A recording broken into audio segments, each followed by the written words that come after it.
நுண்ணிய நூல்கள்லாம் இப்போ வாத்தியாட்ட ஆசான்கிட்ட நிறைய ஆசானி மாமாவே வாத்தியார் தான்.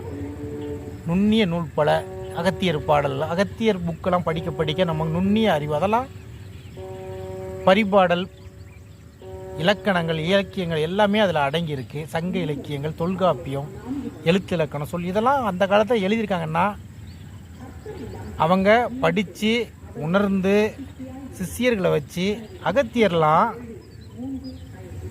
அவர் சொல்ல சொல்ல சீடர்கள் வந்து எழுதியிருக்காங்க வாய்மொழியாக. பாரப்பா கேளப்பா சொல்லப்பா நில்லப்பா அப்படின்ட்டு அது வார்த்தையாக வரியாக இலக்கணத்தோட யாப்பு அதோட மனசில் தங்குத மாதிரி அழகாக நமக்கு எழுதியிருக்கானா. அப்போ எந்த அளவு கல்வி கற்றவர்கள் எத்தனையோ பேருக்கு அகத்தியர் வந்து வாத்தியாருக்கு அவர் தான் வாத்தியார், சிலம்படி வாத்தியார். அவர்